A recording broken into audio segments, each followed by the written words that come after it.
अच्छा जी, तो सब details regarding your MCQ paper, क्या करना है आपने एमसीक्यूज के पेपर के लिए, कुछ टिप्स एंड ट्रिक्स।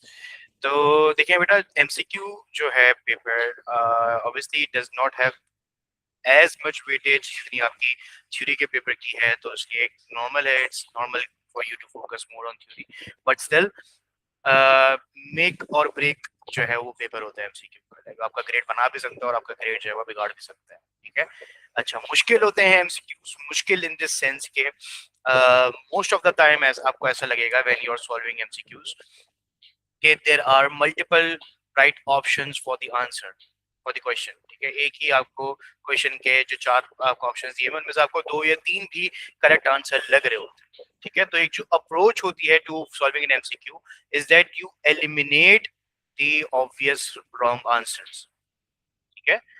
अक्सर ऐसा होता है कि आपको करेक्ट आंसर आइडेंटिफिकेशन नहीं समझ आ रही होती, बट कुछ ना कुछ डिटेल्स, बहुत माइन्यूट, बहुत इंट्रिकेट डिटेल्स ऐसी क्वेश्चन के अंदर मौजूद होती हैं, क्वेश्चन की वोकैबुलरी में, ऑप्शंस की वोकैबुलरी में, यूज जो टर्मिनोलॉजीज यूज हुई हैं उसमें कुछ ना कुछ गलत लाजमी नजर आएगा। एक दो वर्ड होंगे जिसकी वजह से पूरा कॉन्सेप्ट जो है वो गलत हो रहा होगा, तो यू हैव टू, अक्सर आपको ऑब्वियस रॉन्ग आंसर्स भी एलिमिनेट करने होते हैं, ठीक है। हो सकता है आपको ना याद आ रहा हो, या आपने वो चीज शायद इतनी डिटेल में ना पढ़ी हो जितनी डिटेल में एमसीक्यू में पूछी जा रही है। तो ये एक आपको अप्रोच जो है वो अक्सर यूज करनी पड़ती है to eliminate the obvious wrong answer, ठीक है। अच्छा, इसके अलावा फिर जो एक चीज है वो ये, जो एमसीक्यूज हैं they deal with a lot of information. बहुत ज्यादा इंफॉर्मेशन बेटा आपको गिवन होती है in the exam, in the questions, in the even in the options. Options में भी बहुत इंफॉर्मेशन, इतनी ज्यादा टेक्स्ट, इतनी डिटेल लिखी हुई होती है कि आप ऑब्वियसली एक तरह टाइम का कंस्ट्रेंट होता है कि टाइम कम है, आप जल्दी जल्दी सॉल्व करने की कोशिश कर रहे हैं, बट उसी चीज में you skim through the question और आप बहुत इंपॉर्टेंट डिटेल्स जो है वो मिस भी कर जाते हैं, अंडरस्टैंडिंग आपकी नहीं बनती। रीड टू अंडरस्टैंड, ये बहुत इंपॉर्टेंट एस्पेक्ट है पूरी बायोलॉजी का, ठीक है। तो आपने क्वेश्चन को बिल्कुल वर्ड बाय वर्ड पढ़ना है, और ऐसे पढ़ना है कि आप पढ़ते हैं ना समझ आता रहे। कोशिश अपनी, आपकी ये रीडिंग स्किल्स है, ठीक है। देखिए ये स्किल जो है ये एक वॉल्यूम बेस्ड प्रैक्टिस होनी चाहिए कि आप प्रैक्टिस करते नहीं, आपकी स्किल डेवलप ऐसे ही होगी, ठीक है। इसका कोई शॉर्टकट नहीं कि आप एक दफा पढ़े और आपकी अंडरस्टैंडिंग पक्की हो। एक दफा रीड करें, इतना थॉरो रीड करें कि आपको दूसरी दफा पढ़ने की जरूरत ना पड़े अंडरस्टैंड, ठीक है। क्योंकि ज्यादातर बहुत बहुत सारे एमसीक्यूज ऐसे आएंगे, देखिए जहाँ पे डायग्राम्स हैं या टेबल्स हैं वो इजी हैं, वो फिर भी इजी है, कैलकुलेशन वाले फिर इजी हो जाती है, पर जब वो डेटा और टेक्स्ट इंटेंसिव जो एमसीक्यूज आते हैं उसमें आप घूमते रहेंगे, ठीक है। क्योंकि एक एग्जाम का प्रेशर अलग होता है, अभी आप अपने घर में सॉल्व कर रहे हैं, वो अलग एनवायरनमेंट है, एग्जाम का प्रेशर अलग है। आप डेटा देख के जो है घबराएंगे भी, और आपके फिर दिमाग में फिर वो आप सही से रीड भी नहीं करेंगे उसको, तो दैट इज उस इस तरीके से जो है वो एमसीक्यूज जो है ना फिर वो गलत होते हैं, ठीक है। तो डेटा इंटेंसिव जो है वो आपके पास एमसीक्यूज होते हैं, so you have to be able to read very thoroughly. एक ही दफा रीड करें और ऐसे रीड करें कि बस आप फिर फौरन जो है पिक कर लेंगे क्वेश्चन में क्या बात है, ठीक है। ऑप्शंस भी बहुत सारे ऐसे होते हैं जिसमें होता है ना कि which is the correct statement, कौन सी करेक्ट स्टेटमेंट है, तीन स्टेटमेंट दी हुई है, कौन सी करेक्ट है, उनके ऑप्शंस बने हुए हैं, ठीक है। तो ये इस तरीके के क्वेश्चंस में बहुत माइन्यूट डिटेल, कोई जरा सी डिटेल होती है, बस उसी के बेस पे पूरा होता है। अक्सर ऐसा भी होता है, ये बिल्कुल ट्रू एक बात है कि मोस्ट ऑफ द टाइम जब आप एमसीक्यू सॉल्व कर रहे हैं, हो आपको लाजमी ऐसा दिखेगा कि दो ऑप्शंस करेक्ट हैं, biologically conceptually they are correct, but question की कॉन्टेक्स्ट में एक ऑप्शन करेक्ट होता है, ये भी आपको देखना होता है। एमसीक्यूज में examiner goes all out on this, ठीक है। अच्छा, some topics to look out for in MCQs, ठीक है। चैप्टर 1 से लेके चैप्टर 4 तक, ठीक है। अब इसमें कौन कौन से चैप्टर्स हैं आपके पास, इसमें आपके पास है आपका सबसे पहला चैप्टर जो है, ठीक है, सेल्स का चैप्टर है, सेल माइक्रोस्कोपी का, ठीक है। Biological molecules, enzymes, cell membrane and इसके एमसीक्यूज मुश्किल होते हैं, ठीक है। ये चैप्टर इतने मुश्किल नहीं है जितने मुश्किल इसके एमसीक्यूज आते हैं, इसको एस्टिमेट कर देते हैं स्टूडेंट्स के आसान चैप्टर है हो जाएगा, बट इसी के जो है वो बहुत मुश्किल एमसीक्यूज आते हैं, पर्टिकुलरली बायोलॉजिकल मॉलिक्यूल्स। बेटा बहुत इस चैप्टर को जो है ना खोल के पीना है, इसमें इंफॉर्मेशन बहुत है विद रिगार्ड्स टू प्रोटीन्स वगैरह, और इसको बहुत तरीके से पढ़ना है। ठीक है। अच्छा, फिर इसके बाद nucleic acid and protein synthesis, mitotic cell cycle, transport in mammals, transport in plants, सही है, इतने मुश्किल नहीं होते, हो जाते हैं, ठीक है। अच्छा, फिर इन्फेक्शियस डिजीजेस और इम्यूनिटी, इसके भी क्योंकि चैप्टर भी आपने देखे हैं, बड़े चैप्टर हैं और बहुत डिटेल्स हैं, बहुत कॉन्सेप्ट्स हैं, तो इसमें भी थोड़े से मुश्किल एमसीक्यू जाते हैं। तो the three topics that three chapters that you have to look out for are these three: biological molecules, infectious diseases and immunity. ये मैं सिर्फ अभी आपके कोई प्रेडिक्शन नहीं कर रहा हूँ, मैं एमसीक्यूज में सारे चैप्टर एग्जामिन होते हैं, कोई भी चैप्टर मिस नहीं होता और सीक्वेंस में चल रहा होता है, चैप्टर की सीक्वेंस में ही एमसीक्यूज होते हैं, तो सारे चैप्टर ही आते हैं, ठीक है। मैं ये बता रहा हूँ कि इनके एमसीक्यूज कंपैरेटिवली मुश्किल होते हैं, ठीक है। तो बस इस चीज को आपने ध्यान में रखना है, ठीक है। ये कुछ एमसीक्यू से रिलेटेड कुछ पॉइंट्स, ठीक है जी। चलिए, so let's come to our MCQ, February March 26 1 2, ठीक है जी। इसमें बेटा कैलिब्रेशन है, मैं वो समझाता हूँ, ये नहीं, पहला ही क्वेश्चन है। Okay, so the eyepiece reticule for a light microscope at 100 magnification was calibrated using a stage micrometer scale as shown in the diagram. Each small division on the stage micrometer scale, ठीक है, is exactly 0.01 millimeter, ठीक है। A single cell organism was viewed with a light microscope at 100 magnification. The length of the organism measured 47 units on the eyepiece. What is the actual length of the organism? देखिए बेटा, इसमें you have been given two scales, ठीक है, दो scales हैं, एक आपके पास stage micrometer है और एक आपके पास आईपीस रेटिक्यूल, ठीक है। Stage micrometer is a slide, ये एक स्लाइड है जो कि स्टेज पे, जो माइक्रोस्कोप का स्टेज है उस पे रखी जाती है। ये ऐसा समझते, this is a calibrated, this is a slide that has calibration, जिसमें कैलिब्रेशन है ऑफ नोन डायमेंशन, जिसका डायमेंशन पता है, जिसकी लेंथ पता है। क्या लेंथ पता है? They have given to you, ये इंपॉर्टेंट इंफॉर्मेशन होती है, दिस राइट हियर, ये जो एक छोटी सी डिवीजन है, this division is equal to 0.01 millimetre, ठीक है। तो सबसे पहला काम क्या करना है, आप आपकी जो टोटल आपको जो स्केल गिवन है स्टेज माइक्रोमीटर का, आप उसकी टोटल लेंथ आप फिगर आउट कर लेंगे कितनी बनेगी। तो if this small length is 0.01, this is 0.05 obviously, ठीक है, एंड दिस इज 0.1, ठीक है। तो यहां से लेके यहां तक 0.01 है, फिर 0.2 है, 0.3 एंड 31, 32, 33, 34, ठीक है। तो your last division is 0.34 millimetre, ठीक है। तो ये तो हो गया आपका स्टेज माइक्रोमीटर का आपका टोटल डायमेंशन क्या है, ठीक है, यहां से लेके यहां तक है 0.34।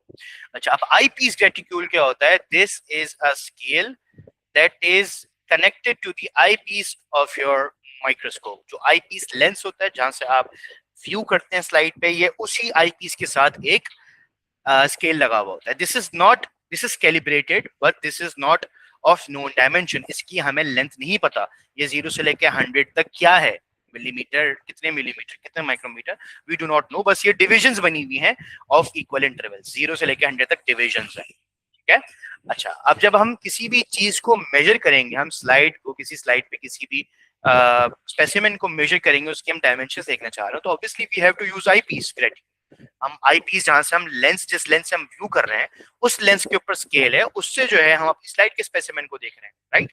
तो सबसे पहले we have to calibrate our eyepiece reticule. हमें ये पता होना चाहिए कि 0 से लेकर 100 तक what's the length of our eyepiece reticule, इसकी लेंथ क्या है इन मिलीमीटर, माइक्रोमीटर, ठीक है। तो ये इसलिए हम कैलिब्रेट करते हैं।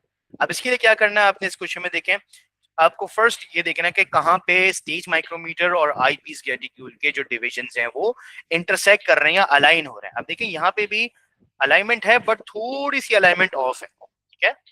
जहां पे परफेक्ट अलाइनमेंट आपको नजर आए तो आप वहां तक नोट करेंगे, जैसे फॉर इंस्टेंस यहाँ तक, ठीक है, ये जो है वो पूरी प्रॉपर एक अलाइनमेंट मुझे नजर आ रही है, स्ट्रेट लाइन नहीं ड्रॉ हो रही मुझसे भी, सॉरी, लेकिन ये एक अलाइंड है, ठीक है।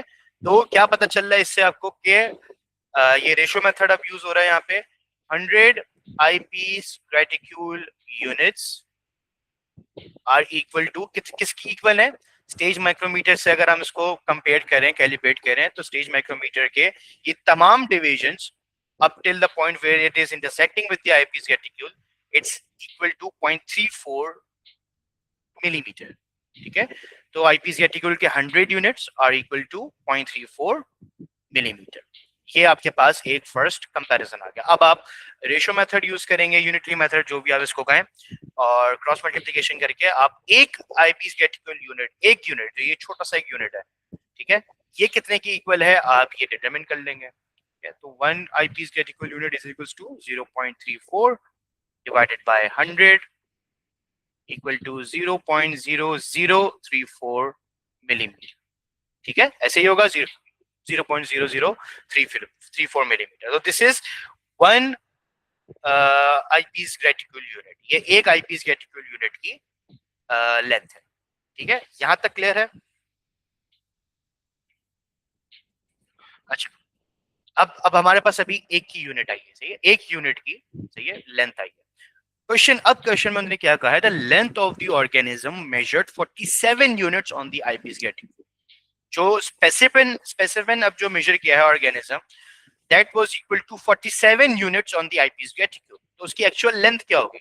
तो if it was 47 units, we know के 1 यूनिट इज 0.0034, तो we will multiply it, 47 multiply by 0.0034, और दिस विल गिव यू, ये आपको जो आंसर देगा, this will be in millimetre, and your answer is 0.1598 millimetre. ठीक है, इसको माइक्रोमीटर में कन्वर्ट कर दें, क्या करेंगे, मल्टीप्लाई बाय 1000, तो यू विल गेट 159.8, या आप राउंड ऑफ करें तो 160 millimetre, and 160 micrometre unit conversion के बाद, and C is the answer. ठीक है, 1.6 times 10 to the power 2 micrometre है, तो दिस इज इक्वल टू 160। ठीक है, तो ये आपके पास इस तरीके से आप कैलिब्रेशन को यूज करते हुए सॉल्व करेंगे। ठीक है, इज दिस क्लियर? ये समझ आया?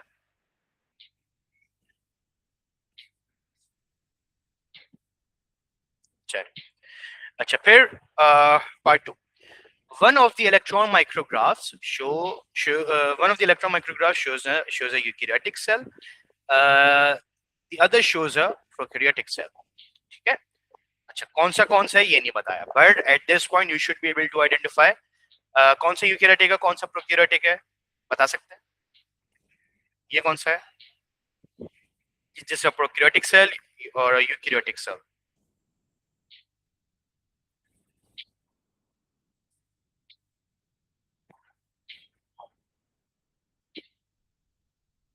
ये यूकेरियोटिक है या प्रोकैरियोटिक सेल है? देखें इसमें, देखें, एक सबसे पहली चीज देखें, मैग्निफिकेशन 91,000 टाइम्स मैग्नीफाई करके एक सेल नजर आ रहा है।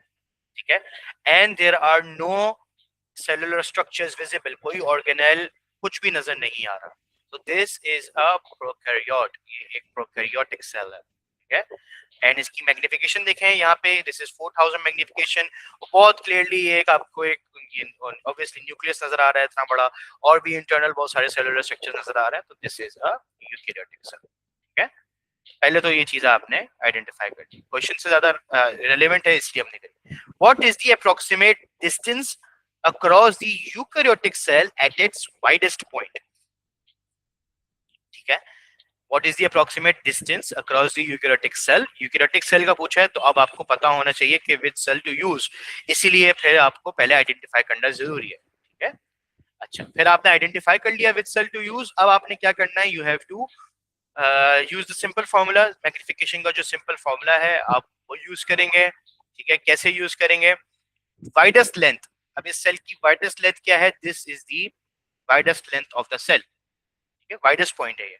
इस लेंथ को आप मेजर करेंगे, मैं भी मेजर करूंगा, ऑब्वियसली ऑफ आएगी, आगे पीछे आएगी, क्योंकि लाइक पीडीएफ फाइल है, zoomed in है, zoomed out है। ठीक है, तो you will measure this length, this will be your image length. ठीक है, समझे, ये एक्स आई है, this will be your image length. Magnification आपको पता है, इट्स 4000। ठीक है, is equals to image upon actual, actual आपको मालूम करनी है। ठीक है, तो आप मेजर लेंथ को ऑब्वियसली योर आंसर जो ऑप्शन है वो माइक्रोमीटर में, तो मेक श्योर आप भी माइक्रोमीटर में इसको कन्वर्ट कर लें और डिवाइडेड बाय 4000, तो आपका आंसर आएगा डी। आंसर डी आना चाहिए 21 माइक्रोमीटर। ठीक है, बट मैंने तरीका बता दिया क्या करेंगे। You will measure this length, आप ये लेंथ मेजर करेंगे जो वाइडेस्ट लेंथ है, ठीक है, with your scale, with your ruler. ठीक है, you have been given the magnifications, use the formula and calculate the actual length. ठीक है, चलिए इसके बाद part 3। Which polymer is a major component of the cell walls of typical prokaryotes? Which polymer is a major component of cell walls of typical prokaryotes? Cell wall आपने 3 तरीके की पढ़ी हैं, cellulose,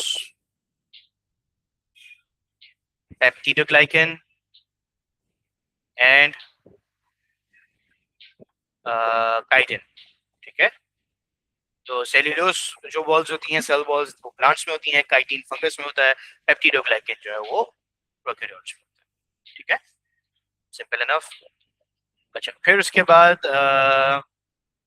MCQ number 4, which features are shown by prokaryotic cells and also by eukaryotic cells? We have to point out the common features that are shared by prokaryotic and eukaryotic cells. The cell surface membrane, it's present in both cells, ठीक है, दोनों cells में है। Lysosomes, lysosomes क्या होते हैं? Lysosomes are membrane bound pouches, bags होते हैं within the क्या कहते हैं, within the cell that contains lysozymes, that contains hydrolytic enzymes. तो membrane bound कोई भी चीज prokaryotic cell के अंदर नहीं होती, this is not present in both cells। ठीक है, साइटोप्लाज्म दोनों सेल्स में होता है, 70s राइबोसोम भी दोनों सेल्स में होते हैं, प्रोकैरियोटिक सेल्स में भी होते हैं, और यूकैरियोटिक सेल में 70s राइबोसोम कहाँ होते हैं? Mitochondria and chloroplast. तो ऑप्शन विल बी। ठीक है, अच्छा, फिर उसके बाद MCQ number 5, some proteins synthesized in plant cells are modified before they are secreted। ठीक है, synthesize होती हैं in plant cells and they are modified before they are secreted। ठीक है, modification भी। okay, which cell structure in plants is responsible for modifying proteins before they are secreted? Plants में कौन से स्ट्रक्चर ऐसे हैं which are responsible for the modification of protein before they are secreted? Is it plasmodesmata, tonoplast, Golgi body, lysosome? बहुत obvious answer है, plasmodesmata obviously नहीं हो सकता, it's the junction between two cells, cytoplasmic connection है। Tonoplast जो है वो vacuole की मेम्ब्रेन को कहते हैं।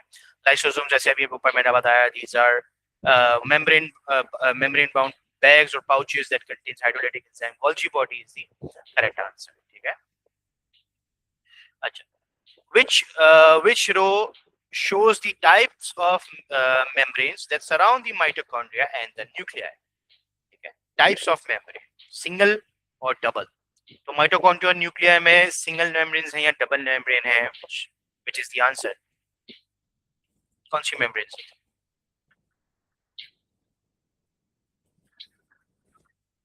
दोनों में डबल मेम्ब्रेन होती है। ठीक है, माइटोकॉन्ड्रिया में भी डबल मेम्ब्रेन्स हैं, न्यूक्लियाई में भी डबल मेम्ब्रेन होती है। ठीक है, both are double membrane structures.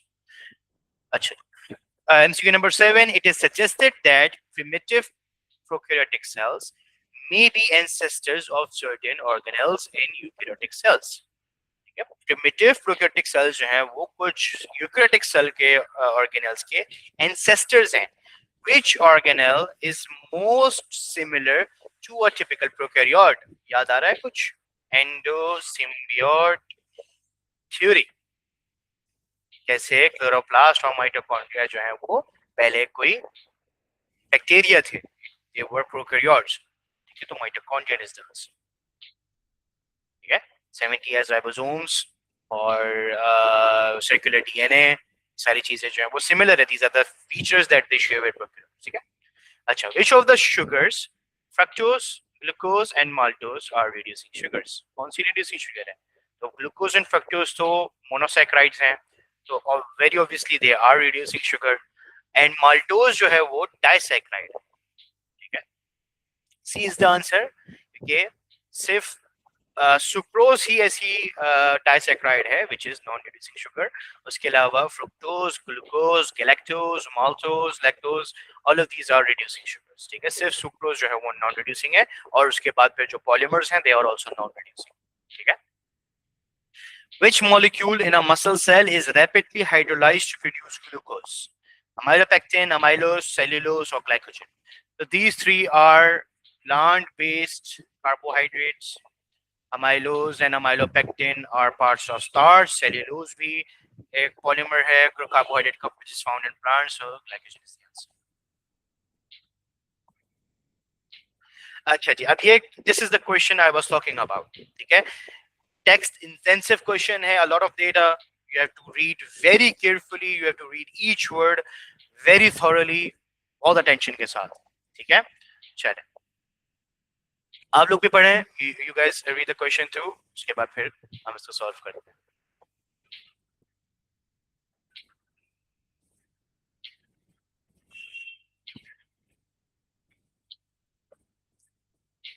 Diagram shows how the beta glucose monomers of cellulose are linked to each other. Beta glucose monomers of cellulose are linked to each other. ठीक है, ये आपको linkage नजर आ रही है. The OH group on carbon number 2 of adjacent glucose monomers are on opposite sides of the cellulose molecules. क्या कह रहे हैं? जो OH group है on carbon number 2 of adjacent glucose monomers are on opposite sides. Carbon number 2 कौन सा होगा? This is carbon number 1 2 3 4 5 6. ठीक है, आपको ये बात पता है सेल्यूलोज में बीटा ग्लूकोज आर इनवर्टली लिंक्ड. ठीक है, एक ग्लूकोज जो है वो स्ट्रेट होता है, दूसरा जो एडजेसेंट ग्लूकोज मोनोमर जो है इट विल बी इनवर्टेड. ठीक है, so in this case this is carbon number 1, this is carbon number 2, this is carbon number 3, this is carbon number 4. Sorry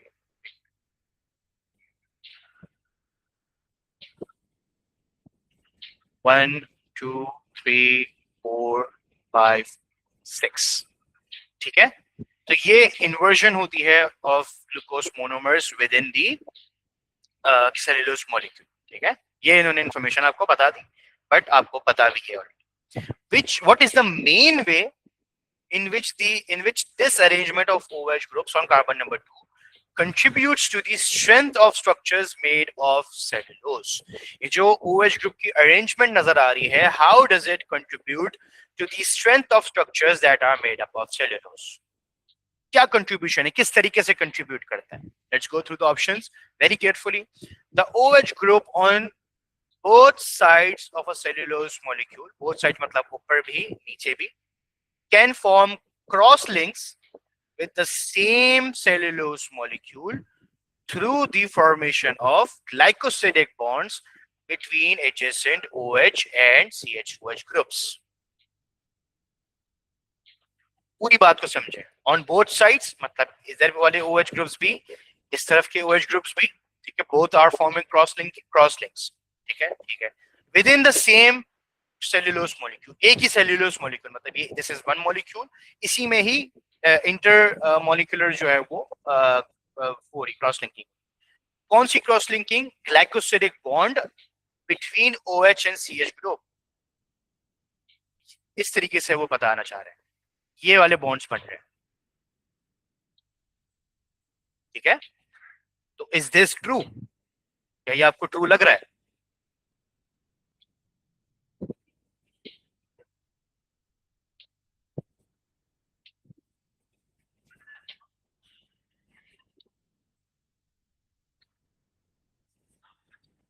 No, this is not true. ये true नहीं है. Why? For two reasons.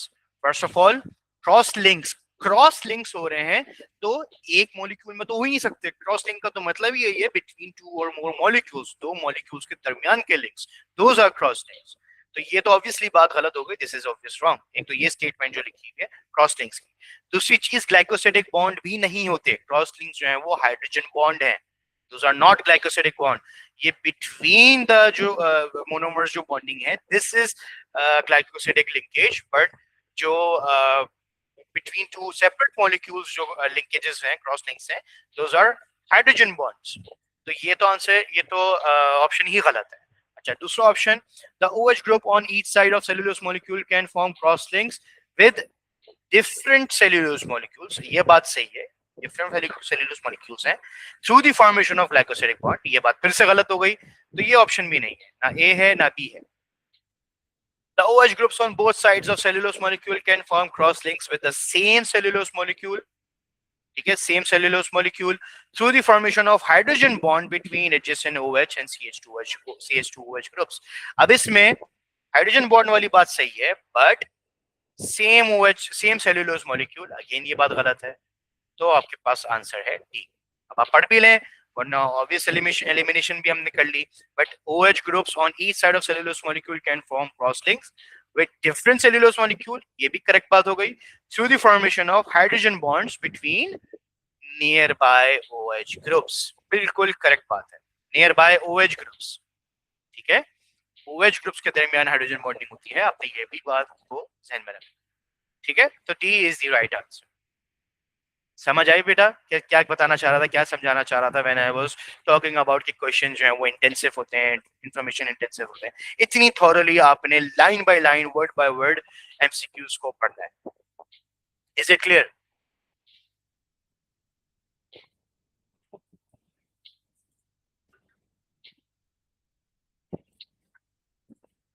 चलिए आगे चलते हैं। अच्छा, hydrogen bonds can form in the नहीं hydrogen bonds can form in the same molecule, but cross link जो है वो एक same molecule में नहीं होता। cross link का मतलब ये होता है these are linkages across different molecules, ठीक है। क्रॉस लिंकिंग का मतलब ये होता है, जो सेल्यूलोज मॉलिक्यूल में क्रॉस लिंकिंग होती है, सेल्यूलोज बेस्ड स्ट्रक्चर्स में क्रॉस लिंकिंग होती है। ये मॉलिक्यूल्स कुछ इस तरीके से रन हो रहे होते हैं, कुछ इस तरीके से, कुछ इस तरीके से, और इनके दरमियान जो है वो क्रॉस लिंकेजेस हो रही है। Cross links are formed between different molecules. तो इस बेस पे OH बॉन्ड जो वो है हाइड्रोजन बॉन्डिंग, वो सेम मॉलिक्यूल होती है, प्रोटीन के सेकेंडरी स्ट्रक्चर में होती है। Alpha helix beta pleated chain जो है वो it's a single polypeptide chain जिसमें हाइड्रोजन बॉन्डिंग होती है। उसका भी एक क्वेश्चन है आगे बाय द वे। अच्छा, which statement relates the structure of triglyceride molecule to their function? Triglyceride molecule can function as energy stores because they have a large number of CH bond in their fatty acid tails, ठीक है, true लग रहा है, उसको भी consideration में रखते हैं। Triglyceride molecules can function as energy stores because large amounts of energy are required to hydrolyze ester bonds। तो गलत है, तो बात ही समझ नहीं आ रही कि they are energy stores because large amounts of energy are needed to to hydrolyze ester bonds। तो ये तो गलत हो गया, ये तो कॉन्ट्राडिक्टरी स्टेटमेंट है, तो दिस इज रॉन्ग, ठीक है। जब एनर्जी चाहिए एस्टर बॉन्ड्स को ब्रेक करने के लिए, तो obviously they can not function as energy stores, ठीक है।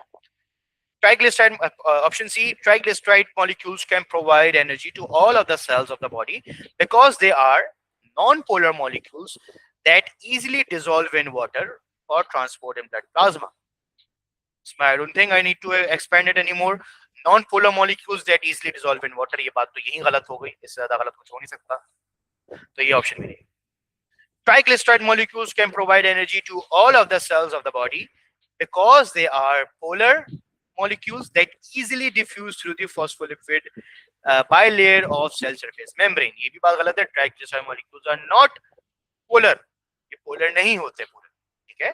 फैटी एसिड चेन्स हैं लंबी लंबी, दोस आर नॉन पोलर, ठीक है। और पोलर चीजें वैसी भी they can not diffuse through the phospholipid bilayer, तो ये भी कॉन्ट्राडिक्टरी स्टेटमेंट्स हैं, ये भी सही आंसर नहीं है। तो एलिमिनेशन मेथड से ऑब्वियस आंसर इज ए। और बिल्कुल सही बात भी है, they have a large number of CH-CH bonds, जब ये CH-CH बॉन्ड्स टूटेंगे in the fatty acid chain तो they will release energy.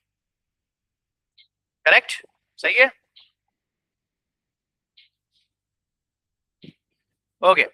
MCQ number 12, membrane fluidity is affected by temperature and by the percentage of fatty acid tails in the phospholipid molecules that are saturated। Which combination of these two factors would result in the greatest membrane fluidity? अब पहले तो ये याद करें saturated कौन से होते हैं, saturated single single double bonded होते हैं या सिंगल बॉन्ड्स होते हैं सैचुरेटेड? सैचुरेटेड फैटी एसिड्स में कार्बन कार्बन सिंगल बॉन्ड्स हैं या डबल बॉन्ड्स हैं, पहले तो आपको ये रिकॉल करना है, ठीक है। तो सैचुरेटेड मतलब है सैचुरेटेड फैटी एसिड चेन्स में कार्बन कार्बन सिंगल बॉन्ड्स होते हैं, दिस इज सैचुरेटेड। एंड जो डबल बॉन्ड्स होते हैं वो carbon carbon double bonds they appear in unsaturated fatty acid chains, ठीक है। तो पहले तो आपने इमीडिएटली ये रिकॉल करना है। उसके बाद you have to recall what is the relation between membrane fluidity and these two factors. तो membrane fluidity first of all is directly proportional to temperature, ठीक है। टेम्परेचर से डायरेक्ट रिलेशन है, तो ऑप्शन तो आंसर माइट बी या तो B होगा या सी होगा, ठीक है, वेयर द टेम्परेचर इज 40, ठीक है। अच्छा, अब सैचुरेटेड डबल बॉन्ड से क्या वो है रिलेशन है, तो fluidity is directly proportional to unsaturatedness, ठीक है। जितने ज्यादा डबल बॉन्ड्स होंगे उतनी ज्यादा चेंज जो है वो फ्लूइड होगी, ठीक है। व्हाई? बिकॉज सिंगल और सैचुरेटेड चेंज होती है वो स्ट्रेट होती है, but as soon as there is a double bond chain के अंदर जो है वो किंक आ जाता है और बेंड आ जाता है, ठीक है। Due to double bond chain जो है वो बेंड हो जाती है, फैटी एसिड चेन जो है, फैटी एसिड टेल जो है, it bends and this bending it results in fluidity. तो the option will be D, क्योंकि सैचुरेटेड जितना कम सैचुरेटेड परसेंटेज है, इट सेज कि 20% सैचुरेटेड है, दैट मींस कि 80% क्या होगी, 80% विल बी अनसैचुरेटेड, ठीक है। तो बी इज द आंसर, ठीक है। समझ आया ये वाला? This is the type of question जो आप बहुत इजीली गलत कर सकते हैं if you do not pick up on the saturated and unsaturated point over here, कि सैचुरेटेड कौन से होते हैं, अनसैचुरेटेड कौन से होते हैं, ठीक है। ये बहुत इजीली गलत हो सकता है, ठीक है। चले जी, अब क्वेश्चन नंबर 13, ये थोड़ा सा मुश्किल है, इसको समझेंगे। The solubility in water of different regions of the cell surface membrane changes with the distance of each region from the center of the membrane. Which graph shows the approximate relationship between distance of each region from the center of cell surface membrane and its solubility in water? अब क्या कह रहे हैं? कह रहे हैं एक cell surface membrane में जो अलग अलग रीजन्स हैं within a cell surface membrane, उन रीजन्स में वाटर में सॉल्युबिलिटी जो है इट चेंजेस, ठीक है। मतलब for example this is your cell surface membrane, ये फॉस्फोलिपिड बाइलेयर है आपकी,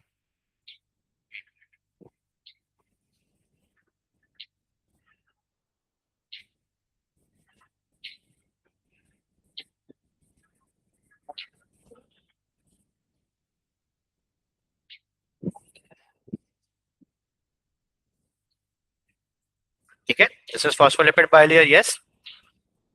अब इस within this bilayer they are saying के डिफरेंट रीजन्स में water solubility and water changes, ठीक है।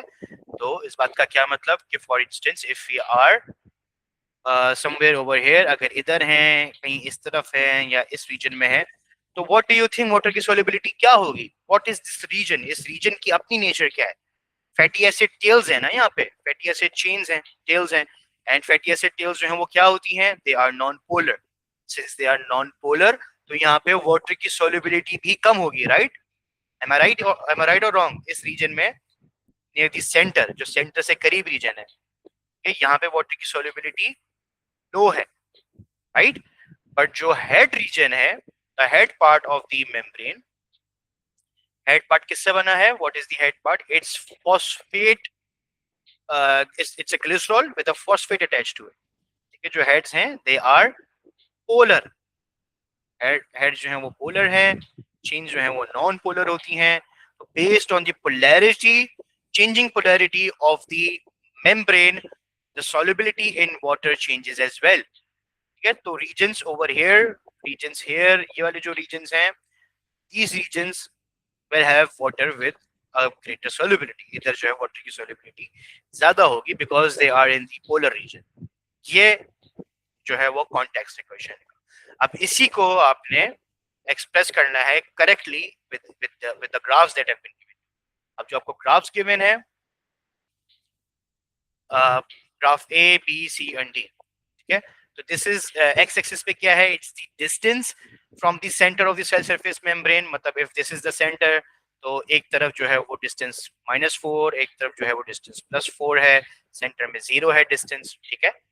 एंड वाई एक्सिस पे जो है वो इंक्रीजिंग वाटर सॉल्युबिलिटी है, ठीक है। तो हमने क्या भी what did we understand from this कि एट द वेरी सेंटर, जो सेंटर होगा it will be most non polar, तो at the centre solubility will be lowest, सबसे कम होगी सॉल्युबिलिटी, ऐसा ही है, एम आई राइट?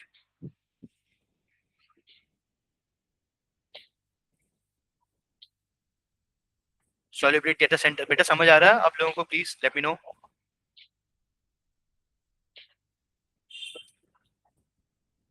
ठीक है। अब इसके तो बिकॉज वी नो कि सेंटर सॉल्युबिलिटी सबसे लोएस्ट है, तो these two graphs are not correct, because they are showing के at distance 0 from the centre solubility is greatest, ठीक है, तो ये तो नहीं हो सकते। तो विच वन फ्रॉम ए और सी? सी क्या शो कर रहा है? C is showing a gradual decrease in solubility, and A जो है it is showing an abrupt increase in decrease in solubility, ठीक है। तो answer would be A.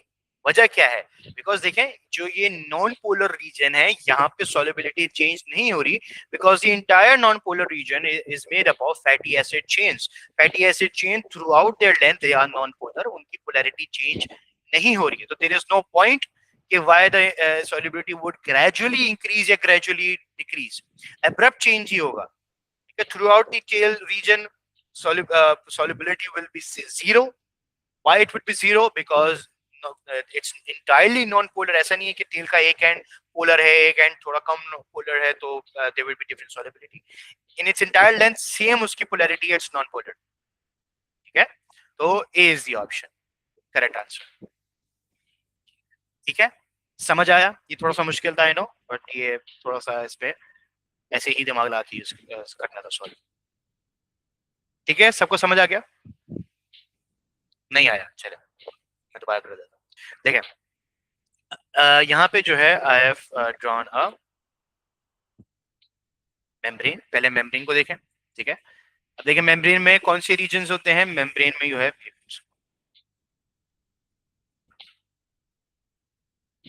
Membrane में यू हैव टू रीजन्स, आपके पास पोलर हेड्स हैं, ठीक है, and you have non polar tails. Non polar tails जो हैं वो सेंटर रीजन फॉर्म कर रही होती हैं because they are facing each other. तो जो मेम्ब्रेन का जो बाइल लेयर है मेम्ब्रेन की, उसका जो सेंटर रीजन है दैट इज नॉन पोलर, ठीक है। ये पूरा रीजन जो है दिस इज नॉन पोलर। तो यहाँ पे वाटर की जो सॉल्युबिलिटी है वो 0 होगी।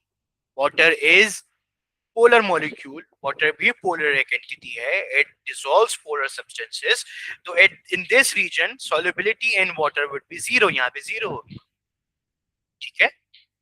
एंड जो हेड रीजन है, पोलर हेड्स हैं, ठीक है, बिटवीन द हेड्स या हेड्स के ऊपर या नीचे जो है बिल्कुल near very close proximity to the head regions, जो वाटर की solubility it will B comparatively greater. क्यों?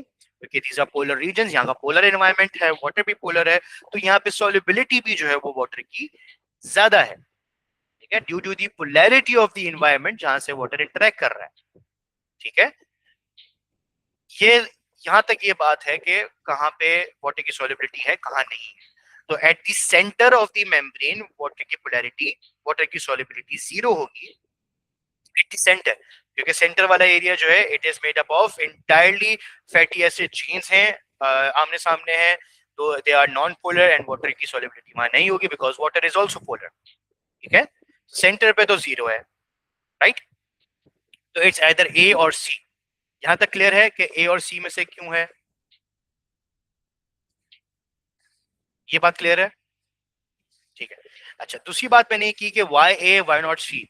तो देखें सी में वी आर सीइंग के इट इज शोइंग के as we come closer to the centre, जैसे जैसे सेंटर से करीब आते हैं तो सॉल्युबिलिटी कम होती है, और जैसे जैसे सेंटर से दूर जा रहे हैं तो सॉल्युबिलिटी बढ़ रही है। दैट मीन्स इफ अगर इसको इसी इमेज में मैं दिखाऊं, तो that means if we are moving from the centre to the polar heads, ठीक है, अगर हम इस डायरेक्शन में मूव कर रहे हैं तो the solubility in water is increasing gradually, gradually increase हो रही है। but this is contextually wrong. क्यों? क्योंकि देखें यहां से लेके यहां तक जो इंटायर रीजन है, this whole region, ये क्या है? These are all fatty acid chains. Fatty acid chains throughout their length, पूरी fatty acid chain की लेंथ जो है, पूरा जो स्केलेटन है, it is entirely non polar और सेम उसकी नेचर है, इट्स नॉट डिफरेंट. ठीक है, ऐसा नहीं है कि ये पार्ट ज्यादा नॉन पोलर है, ये पार्ट कम नॉन पोलर है, यहाँ से पोलैरिटी ग्रेजुअली इंक्रीज हो रही है, ऐसा नहीं है. ठीक है, entire chain is, entire fatty acid tail is non polar, ये पूरा रीजन नॉन पोलर है. तो इस वजह से solubility does not increase gradually as shown by the graph in C. It increases and decreases abruptly. ठीक है, यहाँ पे जैसी जीरो ही, इसका मतलब कि this is the region of fatty acid chains, fatty acid chains का या फैटी एसिड टेल्स का रीजन है. और जैसे ही फॉस्फेट हेड पे आया, एकदम से सडनली सॉल्युबिलिटी जो है वो बढ़ गई, इंक्रीज हो गई. ठीक है, तो इसलिए ए इज द आंसर. ठीक है, is it clear now? Okay, alright. 14 again, ये भी थोड़ा सा मुश्किल है, गौर से पढ़ेंगे इसको. Which row about the primary structure, secondary structure and quaternary structure of protein is correct? ठीक है, primary, secondary, quaternary structure of protein के हवाले से क्या चीज करेक्ट है, क्या इनकरेक्ट. ओके, पहले प्राइमरी स्ट्रक्चर्स के सारे ऑप्शन देख लेते हैं. ठीक है, ताकि we can eliminate if there is an obvious wrong. The sequence of amino acid in a protein coded by a DNA molecule. Sequence of amino acid भी है in a protein coded by DNA molecule. Oh, okay, it seems fine. Sequence of amino acid that is determined by the codon sequence of an mRNA molecule. सही है, ऐसे ही होता है. जो sequence है, it is determined by the codon sequence of the mRNA molecule. This is also correct. The result of translation of an mRNA molecule by a ribosome into a chain of amino acids. वेग statement है, but it's not wrong, but it is वेग, वेग है. ठीक है, the number of amino acids present in a protein, ये तो correct हो गया, और this wrong. Primary structure is the sequence of amino acids, it's not the number. ठीक है, सीक्वेंस ऑफ अमीनो एसिड, तो डी तो रॉन्ग हो. ठीक है जी. अच्छा, अब हमारे पास रिमेनिंग ऑप्शंस क्या है? अच्छा, अब सेकेंडरी स्ट्रक्चर की देखते हैं. सेकेंडरी स्ट्रक्चर की क्या डिटेल्स हैं, क्या स्टेटमेंट्स हैं. तो the result of attraction between hydrogen and oxygen atoms associated with the peptide bonds. ठीक है, result of attraction between hydrogen and oxygen bond, मतलब कि hydrogen oxygen bond के बीच में कौन सी इंटरेक्शन होगी? It's hydrogen bonding. ठीक है, and these hydrogen and oxygen atoms are those that are associated with the peptide bond. If you remember the structure of amino acid का आप structure अगर याद करें,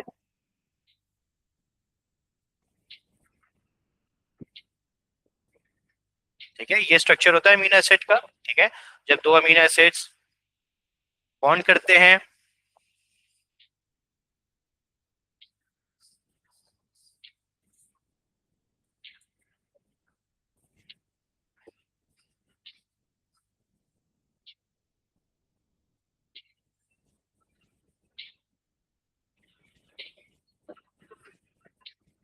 ठीक है, तो this is the peptide bond. ठीक है, और वो क्या कह रहे हैं कि hydrogen attraction between hydrogen oxygen associated with the peptide bond. तब ये वाला हाइड्रोजन होगा और ये वाला ऑक्सीजन, तो पेप्टाइड बॉन्ड से जो एसोसिएटेड है, इनके दरमियान जो है वो अट्रैक्शन है. ठीक है, that are associated with the hydrogen bond, peptide bond. चलिए ठीक है, कंसिडर करते हैं इसको भी. Quaternary structure formed by linking together of more than one polypeptide to form a protein. ये भी बात सही है. तो इसमें तो तीनों बातें ये जो है ये सही है कुछ. अच्छा, secondary structure, the coiling of a chain of amino acid to form a beta pleated sheet or alpha helix. ठीक है, सेकेंडरी स्ट्रक्चर में दोनों चीजें होती हैं, बट बीटा प्लीटेड शीट जो है ये एक, और जो एक statement, this should be your indication over here. Beta pleated sheet जो है, those are not coils. क्या pleated sheet coil होते हैं क्या? Alpha helix is coiling. Beta pleated sheets are folds. तो folds होते हैं, right? This is my indication over here कि this statement is not entirely correct. ठीक है, चलो और भी देखते हैं. quaternary structure always contains at least two different types of polypeptide that interact to form the shape of a protein. Is this correct? I want you guys to tell me. Is this correct? क्या हमेशा two different types of polypeptide चाहिए to form a quaternary structure?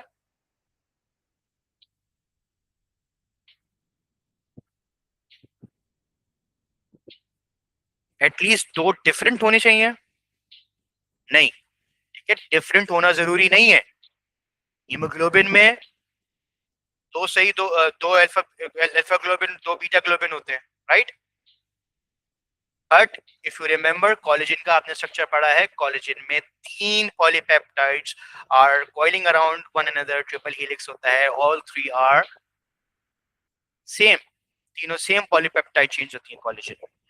तो those are collagen are quaternary structures. तो ये भी गलत statement है, ठीक है. मैं कॉइलिंग इसलिए मैं गलत कह रहा हूं, coiling alpha helix is a coil, ठीक है.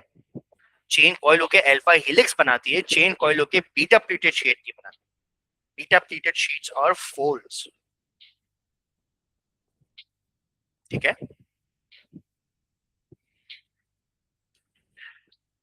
अच्छा, part C, formed by hydrogen bonding between the R groups of the amino acids that form the primary structure.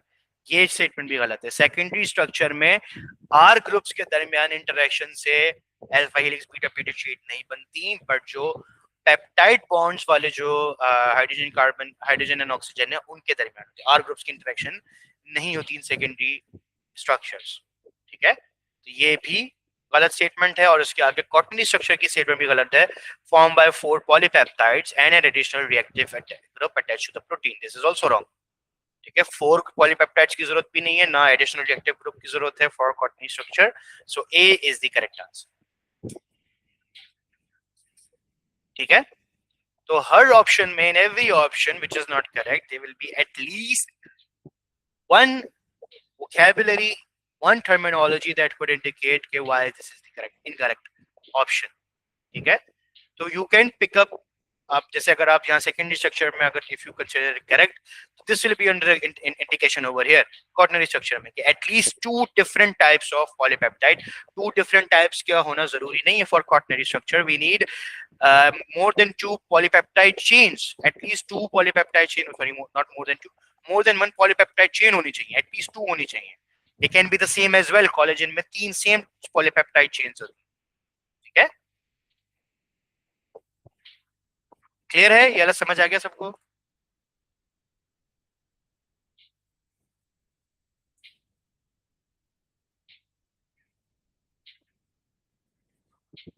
आगे चलें. जी जी आरोन.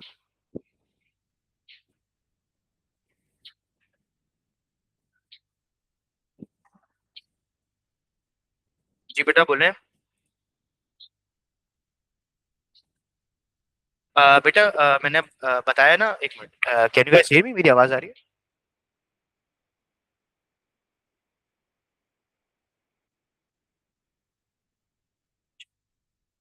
देखिए मैं अभी मैंने बताया ना कि कॉइलिंग, व्हाट डू यू से व्हेन समथिंग कॉइल्स? कॉइल्स का, कॉइल का क्या मतलब है? दिस इज अ कॉइल, ठीक है. तो अब polypeptide chain can coil to form a alpha helix. Coil करके अल्फा हेलिक्स तो बन सकता है, बट बीटा प्लीटेड शीट जो फॉर्म होती है, that is not a coil. ये कॉइल थोड़ी है, दिस इज अ फोल्ड. ये फोल्डिंग है, ठीक है. वोकैबुलरी है, सिर्फ ये सिंपल वोकैबुलरी है. This is not coiling. आप कॉइल करके ऐसे थोड़ी होता है किसी चीज को फोल्ड करें. If you are folding a paper in, like paper को फोल्ड कर दें, 4 दफा फोल्ड कर दें, आप बोले हाँ ये कॉइल हो गया, ठीक है. तो वो एक कॉन्टेक्चुअली एक वोकैबुलरी के टर्म्स में गलत है. Polypeptide chain coils to form an alpha helix and it folds to form a beta pleated sheet, ठीक है.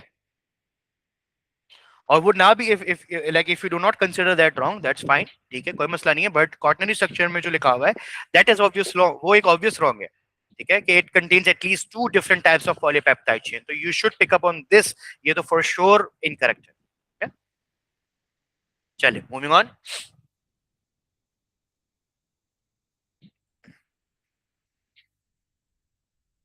ओके सम, अच्छा ये बहुत, this is a very interesting question, बहुत इंटरेस्टिंग क्वेश्चन है, ठीक है, वेरी केयरफुली इसको रीड करना है। Some RNA molecules called ribozymes can catalyse reactions in a similar way to enzymes, ठीक है, these are RNA molecules and they can catalyze the reactions in the same way as enzymes. Many of these ribozymes have other RNA molecules as their substrates and catalyze reactions that break specific phosphodiester bonds. Another important group of ribozymes form the functional part of ribosome. ठीक है, अभी क्या है, these RNA molecule that are called ribozymes, they act in the same way, similar way as enzymes do. They can catalyze reactions, and with respect to RNA molecules that act as their substrates, what do they do? They break specific phosphodiester bonds, ठीक है, within the RNA molecules ribozymes break the phosphodiester molecules. Ribozymes are themselves RNA molecules as well, ठीक है, so ये context है, this is the theory. Which statement about ribozymes and enzymes are correct? Ribozymes और enzymes की कौन सी statement correct है? Binding of the substrate to the active site depends on complementary pairing of bases of ribozyme and on complementary pairing of R groups of enzyme. पहली statement. दूसरी statement, ribozymes and enzymes can catalyze hydrolytic reactions and condensation reactions. ये statement तो perfectly correct है, समझ आ रही है। Question में दे सेड कि ribosomes catalyse reaction in a similar way, तो obviously they can do both of these reactions. Catalyse कर रहे हैं तो they can catalyse hydrolytic and condensation reactions, both of them, ठीक है, तो ये तो करेक्ट है, ठीक है। पहला क्वेश्चन, पहला ऑप्शन स्टेटमेंट जो है, obviously you might be confuse about it. Third देखते हैं, for molecules made up of the same number of monomers the number of possible types of enzyme is greater than the number of possible type of ribozyme. अब ये जो statement है, very this is like difficult to understand, ठीक है, but आपके this is not beyond your knowledge, ठीक है, let me just tell you. तो first let's deal with statement number 1। What do you think about statement number 1? Is it correct और नॉट? जो substrate active site की binding है, it depends on complementary base pairing of bases for ribozymes. Ribozyme में substrate and active site की binding कैसे हो रही है? Complementary pairing of bases for ribozymes. ये बात तो करेक्ट है, ठीक है। RNA molecules are made up of ribonucleotides, ribonucleotide से बने हुए होंगे ना, राइट? एंड राइबोन्यूक्लियोटाइड एक दूसरे से कैसे बाइंड करेंगे? They will bind together with each other through complementary base pairing. Nucleotide का फीचर है ना ये तो ये एक पार्ट तो करेक्ट है, बट इसी स्टेटमेंट का जो दूसरा पार्ट है, enzymes की जो बाइंडिंग है of active site and substrate, is that also based on complementary pairing of R groups? क्या आर ग्रुप्स में कॉम्प्लीमेंट्री बेस पेयरिंग होती है?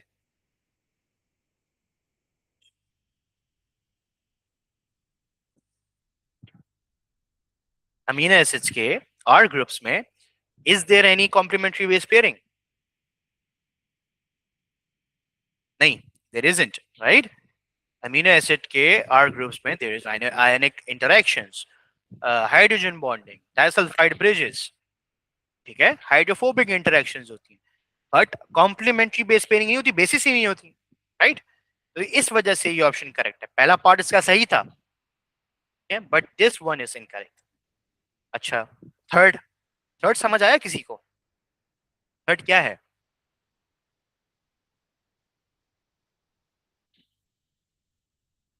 For the same number of monomers, एक मॉलिक्यूल है, दो मॉलिक्यूल्स हैं, एक राइबोजाइम का, एक एंजाइम का, सेम नंबर ऑफ मोनोमर्स हैं, किसमें ज्यादा नंबर ऑफ पॉसिबल टाइप्स बन सकती हैं, राइबोजाइम में या एंजाइम में? तो पहले तो ये याद करें, if same number of monomers हैं, let's say के this is 4 monomers of, मतलब एक this is a molecule of ribozyme, ठीक है, जिसमें 4 monomers होंगे, and enzyme इसमें 4 monomers होंगे।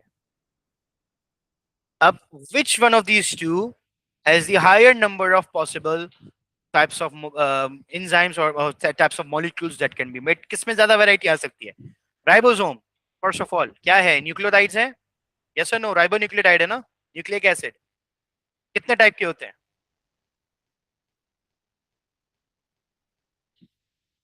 इसके जो मोनोमर्स हैं, कितने मोनोमर्स होते हैं राइबोन्यूक्लियोटाइड में?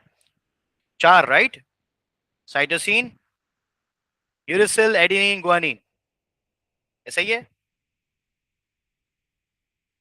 टाइम ही नहीं होता। एंजाइम्स में कितने टाइप के मोनोमर्स हो सकते हैं for these four position? 20, because there are 20 amino acids. तो किसमें वैरायटी ज्यादा होगी?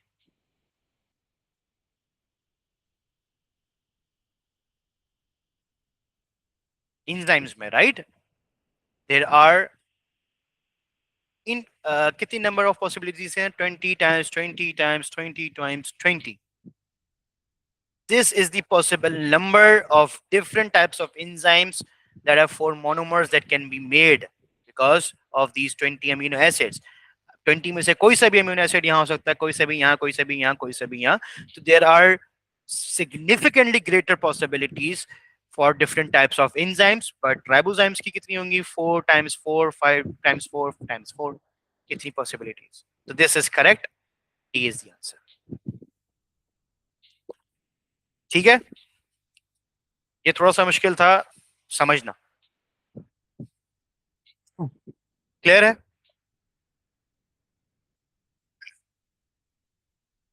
आगे चलते हैं. ठीक है, ऐसे ही होता है. अच्छा, मैं दोबारा कर देता हूं, चले कोई बात नहीं. कौन सा थर्ड वाला स्टेटमेंट कह रहे हैं?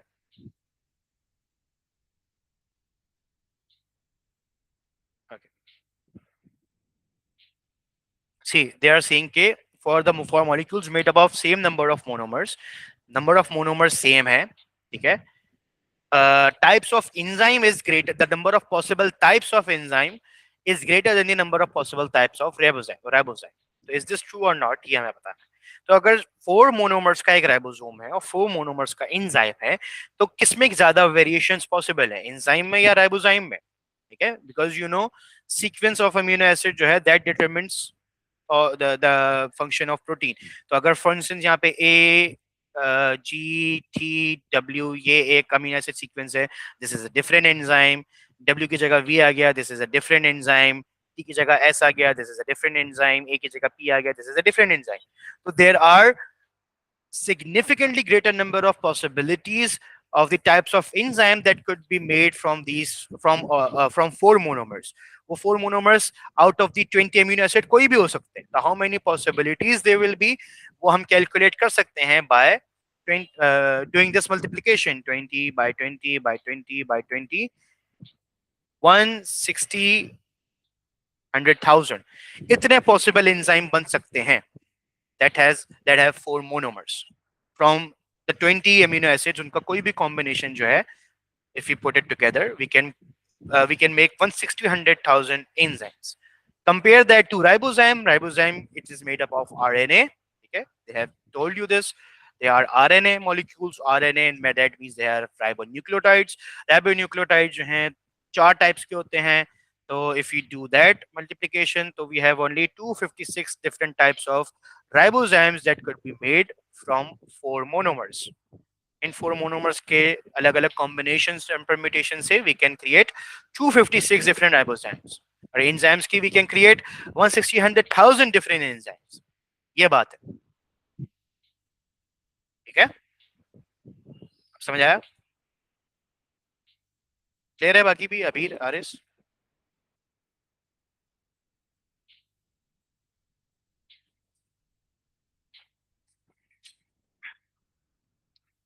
Okay, moving on. Some students sketch the graph to show Vmax and Km. Which graph is correct? कौन सा ग्राफ करेक्ट है, जल्दी से बताएं. देखिए कुछ questions, some questions will take time, कुछ क्वेश्चन में सिर्फ 5 सेकंड लगेंगे. ठीक है, तो इस तरीके से आपका टाइम बैलेंस होगा. कौन सा करेक्ट आंसर है?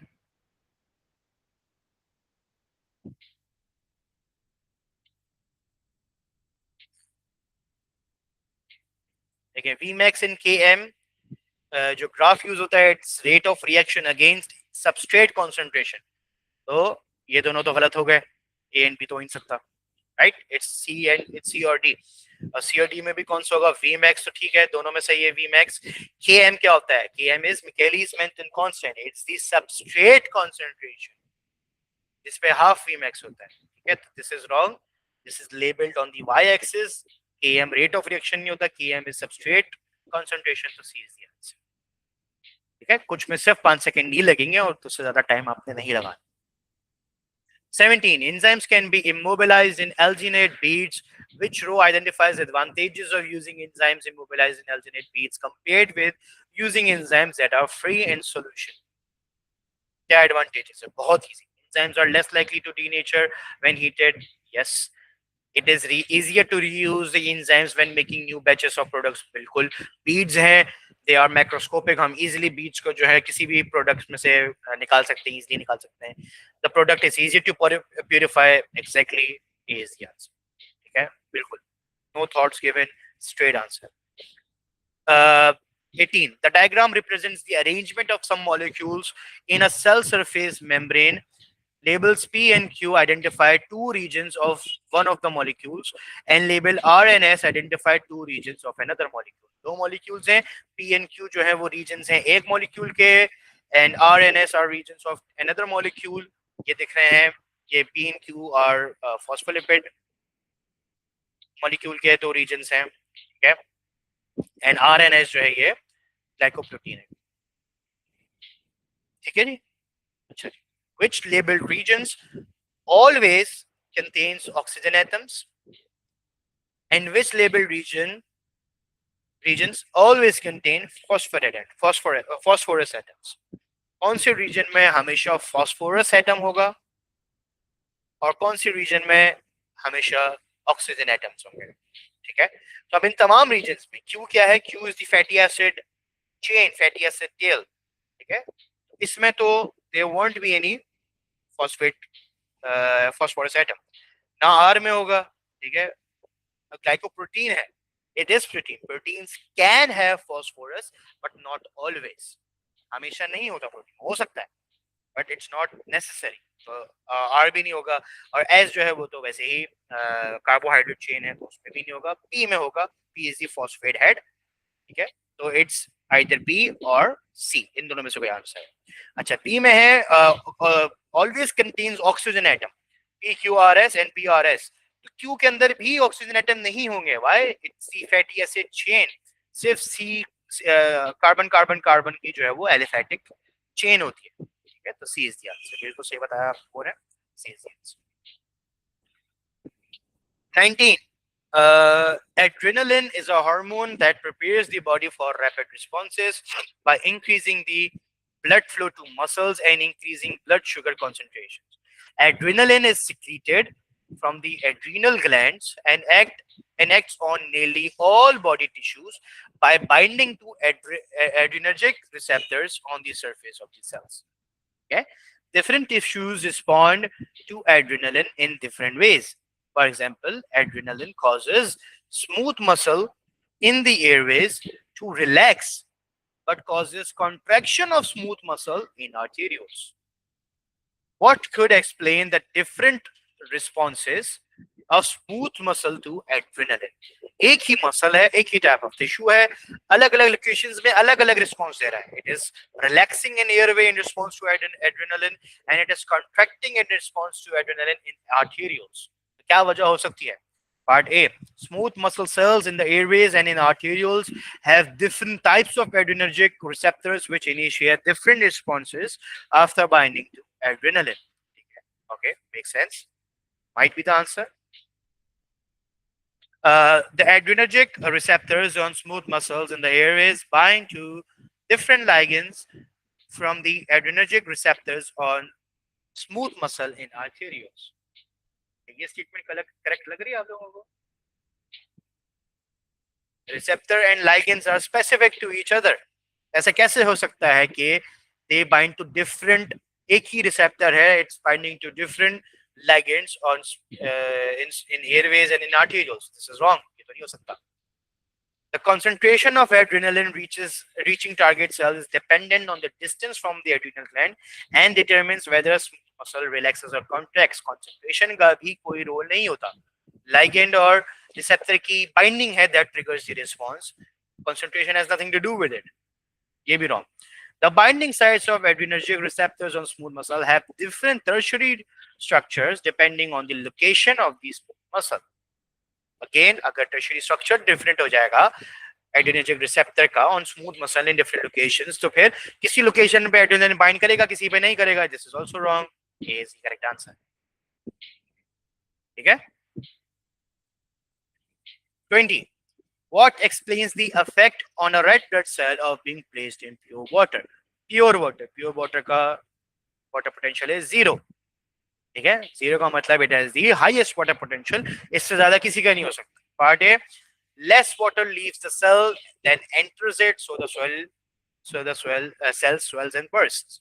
ठीक है, less water leaves the cells than enters it.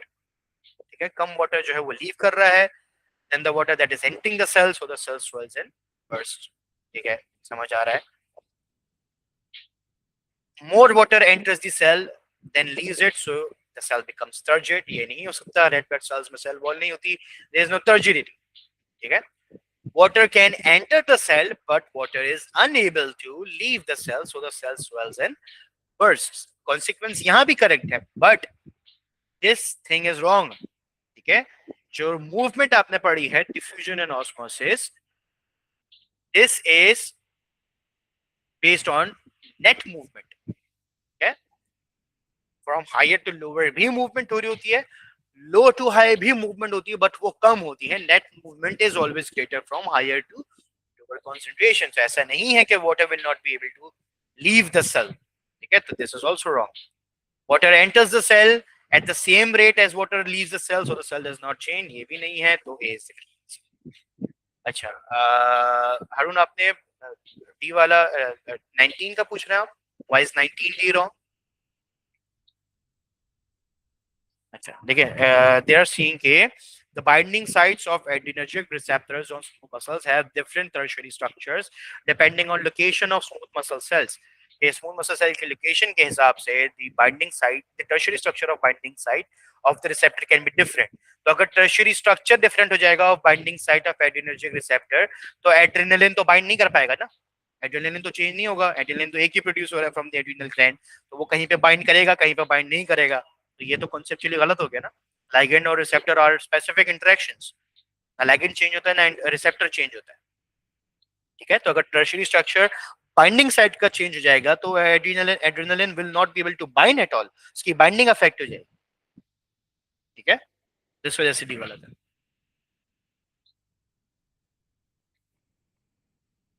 Okay, 21. A scientist used a sharp knife to cut a cube from a potato. The cube had a mass of 3.10 gram. The scientist placed the cube in a sucrose solution and measured the mass of the cube every 30 minutes for 120 minutes. The results are shown in the table. ठीक है, हर 30 minutes के लिए तक, मतलब 120 minutes तक जो है उसने हर 30 मिनट्स के इंटरवल पे he measured the mass of the cube. जिसका इनिशियल मास था 3.10. ठीक है, after 120 minutes, the scientist measured the turgor pressure of the potato cells, the water potential of the potato cells, and the water potential of the sucrose solution. Okay?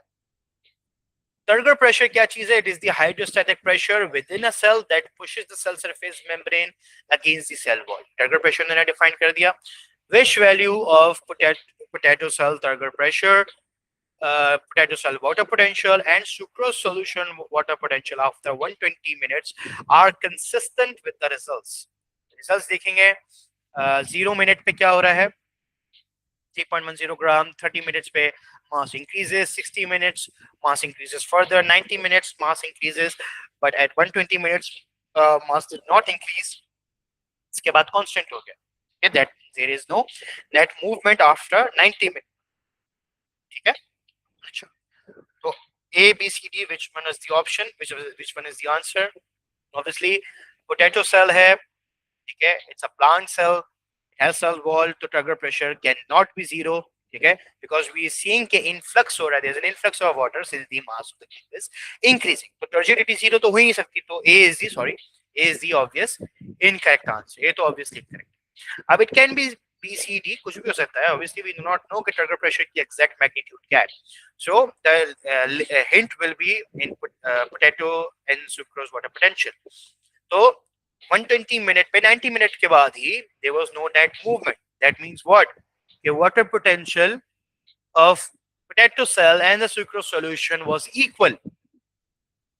90 minute के बाद there was no net movement. That means at this point the water potential of potato cell and its surrounding में sucrose है, that was equal. Water potential same हो गया था, तो इस वजह से मूवमेंट नहीं थी. तो वो सेम कहाँ हमें दिख रहा है? ऑप्शन बी में. Easy answer.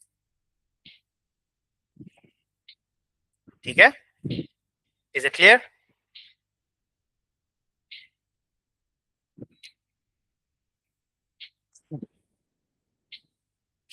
Okay. Keratinocyte stem cells are found in the skin where they are important for the repair of damaged skin. Which row shows how keratinocyte stem cells respond when the skin is damaged? Repair damaged cells, divide by mitosis. इनमें से कौन सा काम करते हैं, कौन सा नहीं करते, या दोनों करते हैं या दोनों नहीं करते? स्टेम सेल्स है, केराटिनोसाइट्स और स्टेम सेल्स.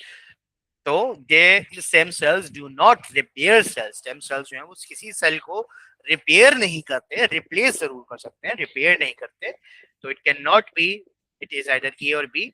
और divide by mitosis, obviously stem cells हैं, यही प्रॉपर्टी है उनकी कि they divide by mitosis, multiple mitotic cycle से गुजरते हैं. तो बी इज करेक्ट आंसर. ठीक है, अच्छा जी. 23, ये अच्छा है क्वेश्चन है, थोड़ी सी कैलकुलेशन है इसमें. 4 days after fertilization, 4 days, a human embryo was found to contain 32 cells. ठीक है, okay. How many cells will there be in the human embryo after completion of 4 more mitotic cycles, assuming that no cells die?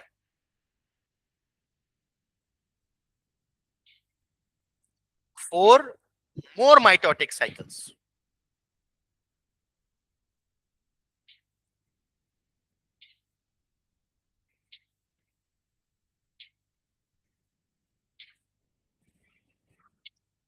How would you solve this? कैसे करेंगे इसको?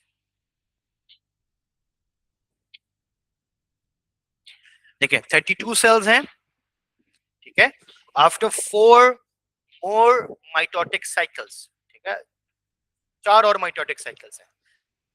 At every mitotic cycle, ठीक है,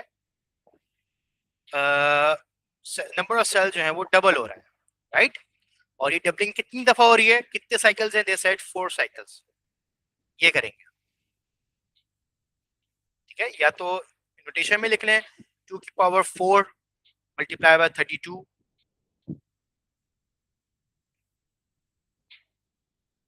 that will give you the answer B.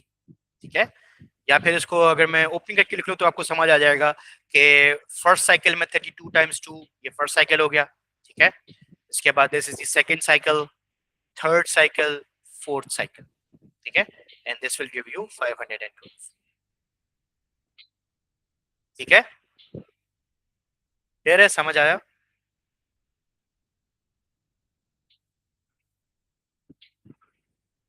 अभी समझ आया 512 कैसे आया?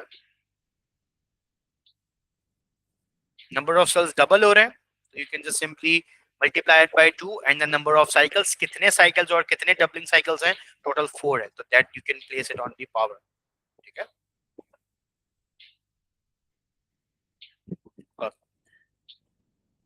24. The photomicrograph shows cells in different stages of the mitotic cycle. ये अलग अलग cells हैं. The statements, which statements are correct? Cell T shows metaphase. Cell T, this one, metaphase है, yes or no?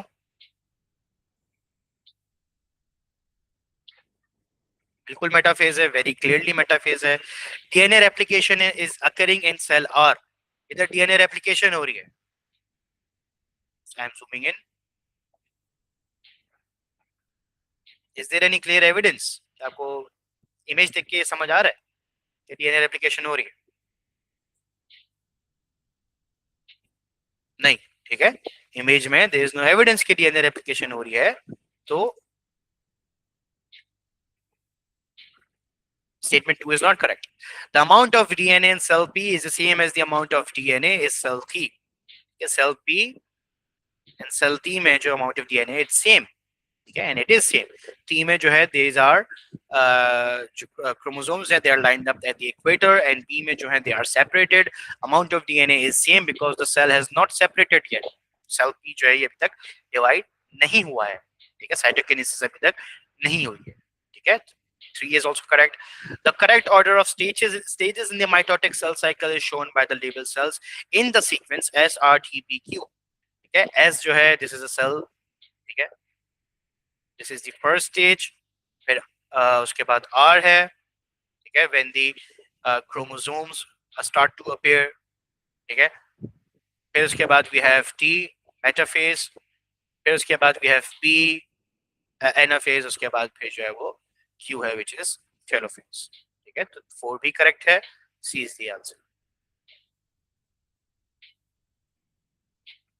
Okay, which statement about nucleotides is correct? Adenine and guanines are pyrimidines. बिल्कुल नहीं, बिल्कुल pyrimidine नहीं होते. ठीक है, adenines and guanine are purines. ठीक है, ATP is a phosphorylated nucleotide. ये बिल्कुल correct है. Purines have a single ring structure. ना, purines have a double ring structure. Uracil replaces cytosine in RNA. No, uracil replaces thymine. ठीक है, तो ये भी गलत है. तो B is the answer. ठीक है, ATP is a phosphorylated nucleotide. अच्छा जी, 26. The scientist Erwin Chargaff analyzed the base composition of DNA of 7 species. The table shows some of the Chargaff's data. ठीक है, species दी हुई है और डेटा दिया हुआ है. Percentage of bases in DNA, कौन सी base की कितनी percentage है in the DNA? Adenine, guanine, cytosine, thymine, सबकी जो है वो percentages. Okay. Which statement can be concluded using only the data in the table? सिर्फ जो डेटा टेबल में गिवन है उसकी बेसिस पे what can be concluded? Cytosine binds to guanine using 3 hydrogen bonds. Is this correct? Cytosine binds to guanine using 3 hydrogen bonds. क्या ये correct statement है?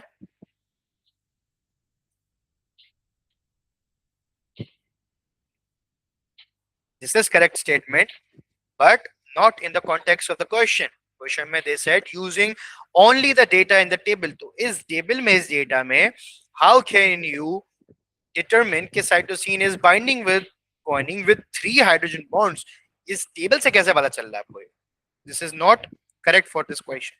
इस question के context में ये सही नहीं है. ये this was the thing I was trying to tell you. Biologically this is correct information. Guanine, cytosine, 3 hydrogen bonds से जो है they form a complementary base pairing, but this is not true for this table. इस table से हमें ये information नहीं मिल रही. ठीक है, the requirement, question की requirement है which statements can be concluded using only the data in the table. ठीक है, तो इसलिए 1 यहाँ पे correct है. Approximately 50% of the bases in any of the species are either adenine or thymine. 50% adenine है या थाइमीन होंगी. Is this true? तो ये भी नहीं है. आप टेबल में देख सकते हैं 24.7, 23.7 चला है रेफरी, वो है 50 है. 26, 27, 29, 29, 32, 32 ये 60 से ऊपर चला गया. 33, 31 ये भी 60 से ऊपर है. ठीक है, 20, 22, 28 ये भी 50 से ऊपर है. तो ये भी करेक्ट इंफॉर्मेशन नहीं है.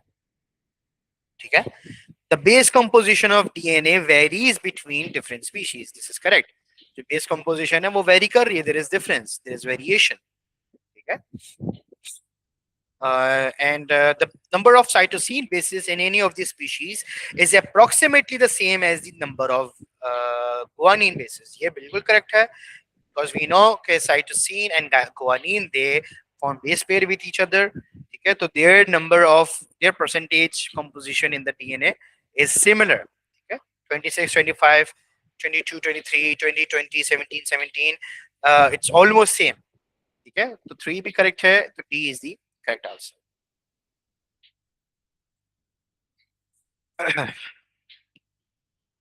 27. A gene from a eukaryote is inserted into the DNA of a bacterium. The bacterium is not able to synthesize the polypeptide coded for by the eukaryotic gene. ठीक है? Bacteria जो है वो, it is not able to synthesize the polypeptide. Which statements explain why bacteria is not able to synthesize the polypeptide? क्यों नहीं बना पा रहा polypeptide? The mRNA produced by bacterium is different from the mRNA produced by eukaryote. Is this true? This can be true. बिल्कुल true हो सकता है, because we know in eukaryotic cells we have studied कि post transcriptional modification होती है in eukaryotic cells. ठीक है? Prokaryotes में नहीं होती, तो obviously mRNA different होगा. This is true. Eukaryote genes contain non-coding sequences that are absent from bacterial genes. This is also true. Non-coding sequences होते हैं eukaryotic gene में which are absent in bacterial genes. तो ये भी true है. The difference in the genetic, there are differences in the genetic code between the bacteria and the eukaryotes. This is incorrect. Genetic code is universal. It is true for all living organisms. Okay, so B is the answer.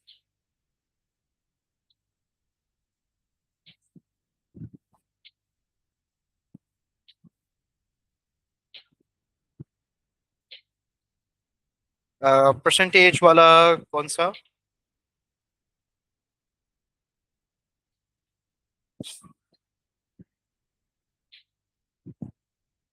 Statement 2, 26 की statement 2 कह रही है.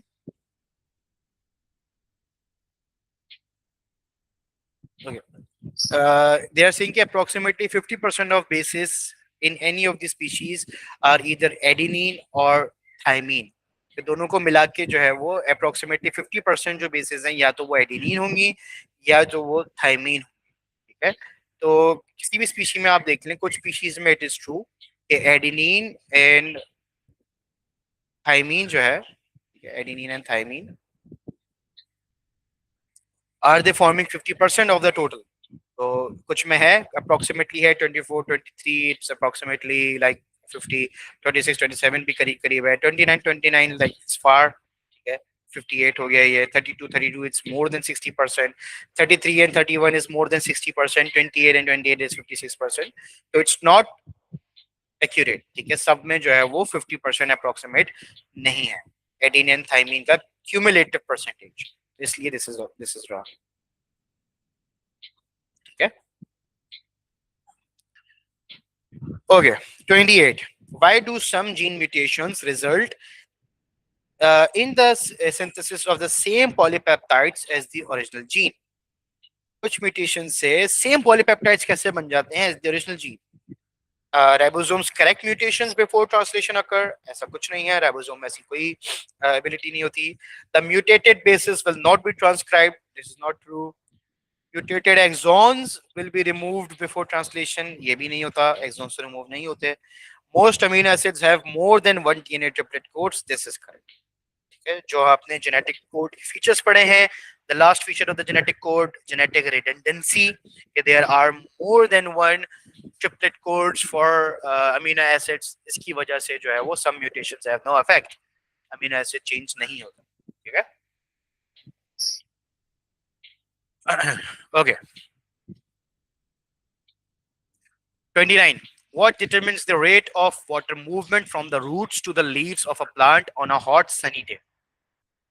Transport of water through the apoplast of the endodermis? Nope. Rate of water movement determine कैसे हो रही है? क्या चीज determine करती है? कौन सा factor? तो it cannot be this. Development of a less negative water potential in the leaves. Less negative. मतलब कि जीरो के करीब जा रहा, तो water potential उसका मतलब क्या बात हो रही है? कि water potential ज्यादा हो. ठीक है. तो अगर ऐसा होगा तो this does not this will not determine the rate of movement from roots to leaf. अगर leaf में ही water potential ज्यादा होगा. C. Changes in the specific heat capacity of water. This is irrelevant. Evaporation of water from the mucosal cell walls. This is true. Okay. This is the answer.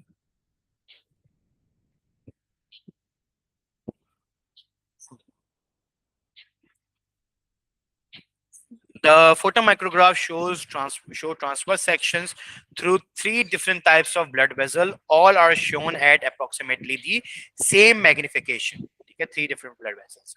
Type 1, Type 2, Type 3 कौन-कौन सी हैं आपने identify करना है. Type 3 is very obviously vein, बहुत obviously vein है. ठीक है, large lumen से भी नजर आ रहा है. थोड़ा सा zoom in करके भी देख लें. खैर, ठीक है, तो बहुत लार्ज ल्यूमेन है, उसी से बहुत क्लियर इंडिकेशन है कि दिस इज अ वेन. ठीक है, तो ए या बी में से कोई आंसर है. ठीक है, दिस इज फॉर श्योर. अच्छा, अब टाइप 1 और टाइप 2 में हम कैसे आइडेंटिफाई करेंगे कि मस्कुलर और इलास्टिक आर्टरी है. तो उसमें आप टिश्यू कंपोजिशन को देखें. इलास्टिक आर्टरी है तो देयर आर इलास्टिक टिश्यू. आप यहाँ पे देखें, ये टिश्यू लेयर्स बहुत सारी हैं. These are elastic tissues. इसकी कंपोजिशन बहुत ज्यादा है. ठीक है, मस्कुलर आर्टरीज में there are no elastic tissues. ठीक है, इलास्टिक टिश्यूज नहीं है. और elastic arteries are those that are nearest to the heart as well. Heart से भी नियरेस्ट होती है because they are absorbing a lot of high blood pressure. They are taking in blood that is coming in at a very high pressure. उस high pressure को बर्दाश्त भी करनी है, तो their walls are thicker walls हैं. ज्यादा elastic artery भी होगी. तो type 2 is an elastic artery. इस तरीके से हम इसको आइडेंटिफाई कर सकते हैं by the thickness of the wall. ठीक है, इलास्टिक आर्टरी कौन सी होती है? यू शुड नो कि they are the arteries that are closest to the heart. ठीक है, where the blood pressure is extremely high and they need to withstand that pressure, so they have thick walls. ठीक है, ज्यादा tissue compositions हैं. Exact tissue कौन से हैं you might not be able to identify them, but you can see the thickness. मैंने बताया ना, it's the same magnification. तो thickness से you can compare the thicknesses and उसकी basis पे you can determine के type 2 is elastic artery, so B is the answer.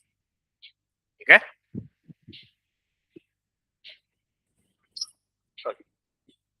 31. Very easy. The diagram shows the transverse sections of parts of a plant.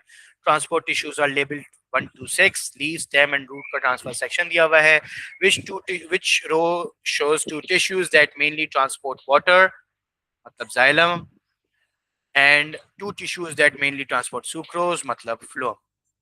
कौन सा correctly phloem और xylem को label कर रहे हैं? बस आपने वो उसको वो आंसर करना है. ठीक है, तो D is the correct answer.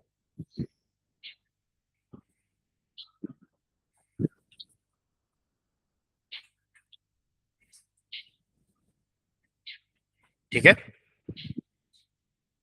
Transfer sections हैं, यू शुड नो इट, याद होने चाहिए. ये बहुत सिंपल है, बहुत इजी एमसीक्यू है. इस पे बिल्कुल भी कोई गुंजाइश नहीं है मार्क लूज करके. अच्छा जी, now the diagram shows a model that can be used to demonstrate mass flow in phloem. Tube T represents the phloem. ये पूरे आपको डायग्राम मॉडल दिया हुआ है. Water moves in or out of X and Y either as a result of osmosis or as a result of hydrostatic pressure. Sucrose solution then moves through the tube T that joins X and Y. ठीक है, अब ये X and Y से जो water है, it can move in and out as a result of osmosis or hydrostatic pressure. So which description is correct? Water potential in X compared with Y.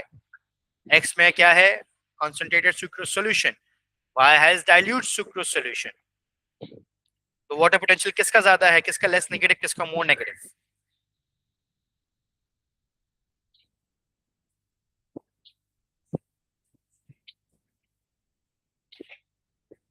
It's concentrated. ठीक है, तो that means के it is more negative. It is further from zero.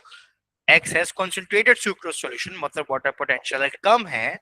ठीक है, compared to Y which is dilute sucrose solution. So that means के X has a water potential that is further from zero. It is more negative. So it's either C or D.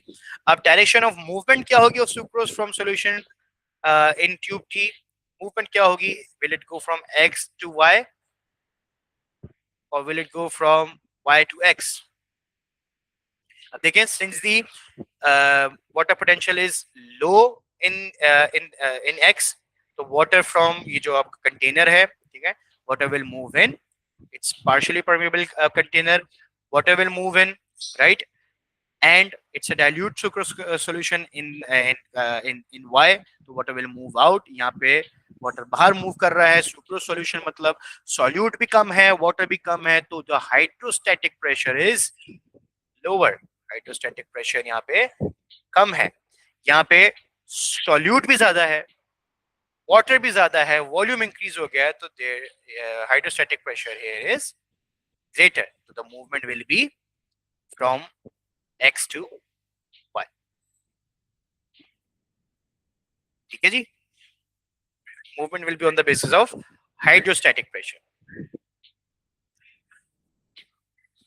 Okay, फिर इसके बाद 33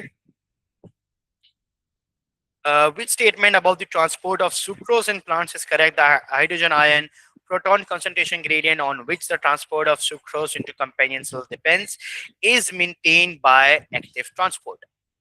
तो बिल्कुल this statement sounds very true. तो उसको consider करते हैं फिलहाल. Let's keep it in consideration. वैसे यही करेक्ट आंसर लग रहा है. Sucrose moves through plasmodesmata bye passive diffusion from mesophyll cells into companion cells down the concentration gradient. ये तो बिल्कुल भी नहीं होता, तो this is incorrect. ATP synthesized by mitochondria in companion cells provides the energy for active transport of sucrose from companion cells into the phloem sieve tube elements. ये नहीं होता. companion cell से phloem sieve tube element में plasmodesmata के through ही move करता है sucrose. Mesophyll cell से कंपेनियन सेल के अंदर active transport, secondary active transport से सुक्रोज आता है. ठीक है, तो ये भी इनकरेक्ट है. Water enters companion cell by active transport, पर ये तो यही गलत हो गया, आगे पढ़ने की जरूरत भी नहीं है, तो A is the correct answer. The photomicrograph shows a human blood smear. Which row identifies the labeled cells? Labeled cells को identify करना है. 2 is neutrophil. ठीक है, तो it's A और B. 1 और 3 में आपने करेक्टली लेबल करना है. 1 क्या है और 3 क्या होगा? 1 is मोनोसाइट. ठीक है, ये मोनोसाइट है, ग्रेनुलर साइटोप्लाज्म है. This will develop to form a macrophage. And 3 जो है this is completely filled with nucleus, completely nucleus से फिल्ड है, दैट इज अ लिम्फोसाइट. ठीक है, तो A is the answer. These are no brainer MCQs, इस पे टाइम बिल्कुल नहीं लगना चाहिए. This is where you save time, ताकि आप दूसरे MCQs में जो मुश्किल है वहां पे you use a bit more of your time for thinking. Which row identifies properties of water that are important for its role in the transport of glucose and ions in mammals? Properties of water that are important for its role in the transport of glucose and ion. High specific heat capacity, high latent heat vaporization, they are not important for transport at all. So D is the answer. You just need solvent action, which is the solubility वाला part. सही, ठीक है. होते हैं हारून, होते हैं. Repetition है, होती है, रेयरली होती है. जैसे एक एल्वुलाई वाला क्वेश्चन होता है, like molecule of oxygen moving from alveolus to capillary कितनी मेम्ब्रेन क्रॉस करेगा. जैसे एक एग्जांपल दे रहा हूँ, इस तरीके का क्वेश्चन आता है. तो लाइक सेम फॉर्मेट के क्वेश्चंस आते हैं, थोड़ी बहुत चेंजेस के साथ.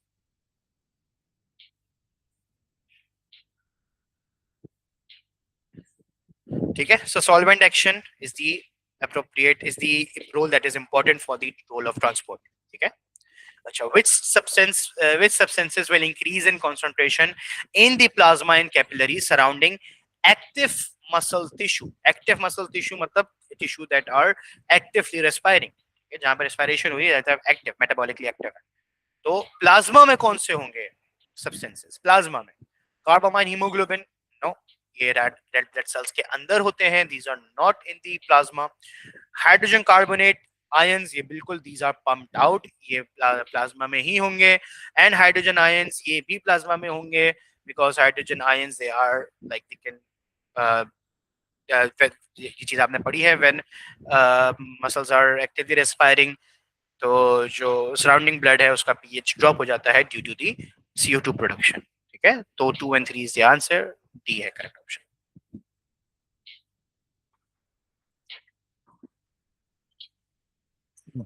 इसके बाद है फिर 37 Which statement correctly describes the structure of the human gas exchange system? The wall of an alveolus is only one cell thick and contains smooth muscle to allow contraction and expansion. This is not true. Contraction expansion नहीं होती alveolus में, stretch and recoiling होती है, so this is not true. और smooth muscle भी नहीं होता. The wall of a bronchiole consists of a thin layer of cartilage. Bronchiole में cartilage नहीं होता. This is also incorrect. The wall of a bronchus has a folded inner layer of ciliated epithelium which contains many goblet cells. This is correct. ये correct दिख रहा है. TV पे भी पढ़ते हैं. The wall of trachea contains many ciliated epithelial cells and is supported with complete rings of cartilage. This is correct. Incorrect. Complete ring नहीं होते, incomplete ring होते हैं, C shaped rings होते हैं of cartilage. तो इसलिए C is the correct option. Three statements about the pathogen that causes tuberculosis are listed. The pathogen can inhibit some immune responses such as phagocytosis. The pathogen reproduces slowly. The pathogen is able to become dormant within infected tissue. Which three statements are? Which statement explains why antibiotic treatment for TB takes a long time? Which statement explains this fact? Okay, so this is not true. Phagocytosis को inhibit करना, it has no relation with the why antibiotic treatment takes a long time. Pathogen reproduces slowly. This is true. The pathogen बहुत slowly reproduce कर रहा है. Antibiotic, it has its own half life. It's in the blood. Then उसके बाद it's flushed out of the body. तो हो सकता है उसके बाद कुछ pathogens reproduce कर जाए. This is true. The pathogen is able to become dormant within infected tissues. They literally evade the immune system. वो छुप जाते हैं. They are away from the blood supply. So this is also true. 2 and 3. D is the correct answer. ठीक है. 39. During an outbreak of a severe infectious disease, vulnerable people need immediate protection. Immediate. Which type of immunity could provide immediate protection? Artificial, natural, active, passive. This is very simple. क्या answer होगा इसका? Artificial, passive. ठीक है. Natural नहीं. Natural is immunity is when you naturally contract an antigen.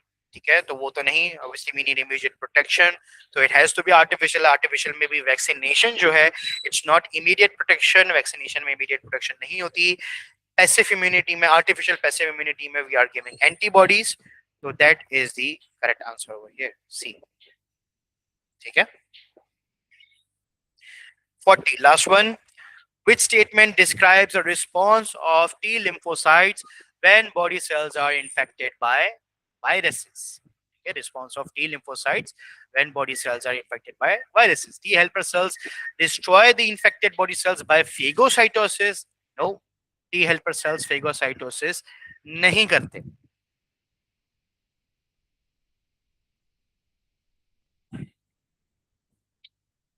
ठीक है. T helper cells जो हैं, they do not undergo phagocytosis. So A is incorrect. T cells bind to antigens on the surface of infected cells. This is correct. T helper cells release cytotoxins that enter infected cells, resulting in cell death. ये भी नहीं करते. T helper cells. T cells secrete antibodies. ये भी गलत हो गया. तो B is the correct answer. ठीक है. हाँ बिल्कुल. 38 ये मैं ये बता रहा हूँ, जो चैप्टर्स हैं इनके कुछ लाइक क्वेश्चन के फॉर्मेट्स होते हैं, तो दे आर रिपीटेड. ठीक है, रिपीट हो जाते हैं, कुछ वर्ड्स इधर उधर होते हैं बस.